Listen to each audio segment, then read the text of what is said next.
سلطنت عثمانیہ کی تاریخ میں دو سب سے مشہور حکمرانوں کے بیچ ایک ایسے سلطان بھی گزرے ہیں جن کی کہانی اکثر نظر انداز کر دی جاتی ہے۔ سوچئے، ایک طرف فاتح، دوسری طرف ایک نڈر جنگجو، اور ان کے درمیان تھے بایزید دوم، وہ حکمران جن کا دور ایک خاموش پل کی طرح تھا، لیکن جس کی میراث نے سلطنت کی تقدیر پر گہرے نقش چھوڑے۔ دیکھیے، بایزید کے والد محمد فاتح وہ عظیم سلطان تھے جنہوں نے قسطنطنیہ کو فتح کر کے تاریخ کا دھارا ہی بدل دیا، اور دوسری طرف ان کے اپنے بیٹے سلیم اول وہ جنگجو حکمران تھے جنہوں نے سلطنت کو بے پناہ وسعت دی۔ تو بھلا ان دو طاقتور شخصیات کے بیچ بایزید کا دور کیسا رہا ہوگا؟ تو آئیے آج پردہ اٹھاتے ہیں بایزید دوم کی شخصیت سے، وہ حکمران جن کا دور فتوحات کے شور میں نہیں بلکہ سلطنت کو اندر سے مضبوط بنانے کی خاموش کوششوں میں گزرا۔ تو چلیے شروع کرتے ہیں۔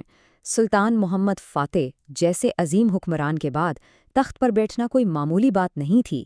ان کا ورثہ ایک اتنا بڑا سایہ تھا کہ اس سے نکلنا کسی بھی جانشین کے لیے ایک زبردست چیلنج تھا۔ تو سال تھا 1481۔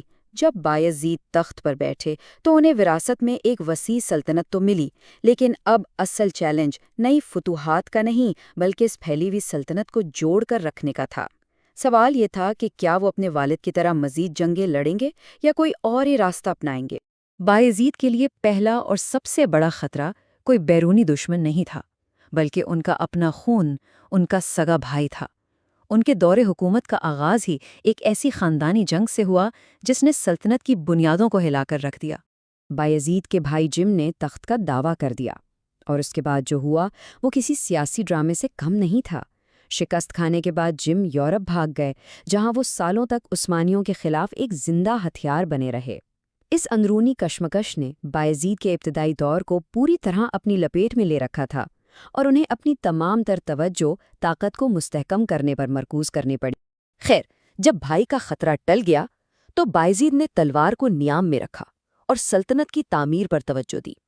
انہوں نے ایک ایسا راستہ چنا جو ان کے والد کی جنگی جنون سے بالکل مختلف تھا، اور اسی راستے نے انہیں تاریخ میں ایک منفرد لقب دیا، عادل۔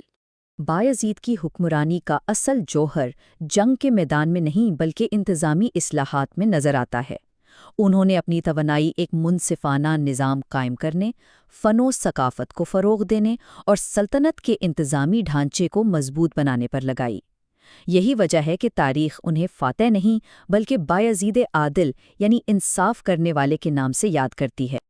لیکن اس انصاف پسندی کا مطلب کمزوری ہرگز نہیں تھا۔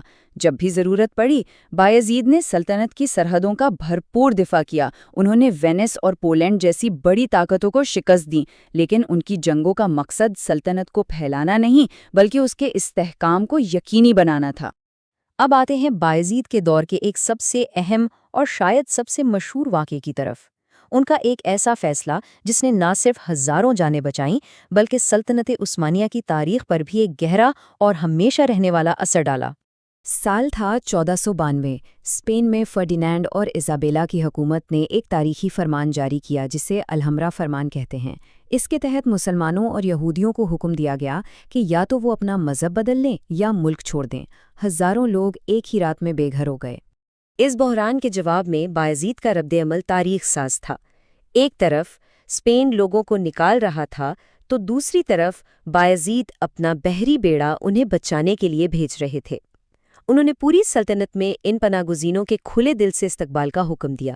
یہ انسانی ہمدردی اور سیاسی دور اندیشی کی ایک شاندار مثال تھی۔ بایزید کا یہ قول ان کی گہری سمجھ بوجھ کا ثبوت ہے۔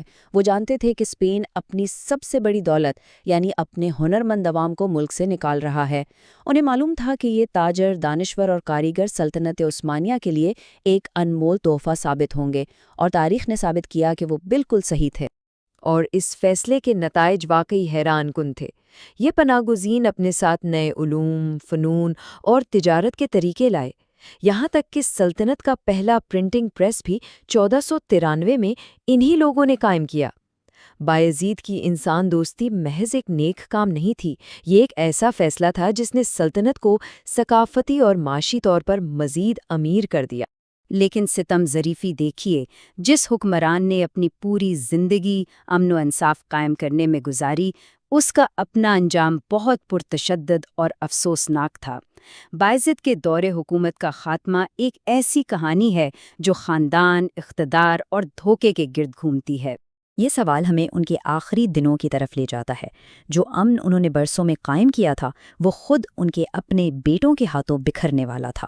بايزيد کے آخری سال کسی المیہ سے کم نہ تھے۔ پہلے 1509 کے تباہ کن زلزلے نے دارالحکومت کو ہلا کر رکھ دیا۔ پھر ان کے اپنے بیٹوں نے تخت کے لیے تلواریں اٹھا لیں۔ آخرکار ان کے سب سے جار مزاج بیٹے سلیم نے فوج کی حمایت حاصل کی اور اپنی ہی والد کو تخت چھوڑنے پر مجبور کر دیا۔ اور پھر تخت چھوڑنے کے صرف 31 دن بعد بايزيد اس دنیا سے رخصت ہو گئے۔ ایک سلطان جس نے 31 سال تک انصاف سے حکومت کی، اس کی کہانی صرف 31 دنوں میں اپنے انجام کو پہنچ گئی۔ تو آخر بايزيد دوم کی میراث کیا ہے؟ کیا وہ ایک ایسا مستحکم دور تھا جس نے مستقبل کی عظیم فتوحات کے لیے بنیاد رکھی، یا یہ محض ایک بڑے طوفان سے پہلے کی خاموشی تھی؟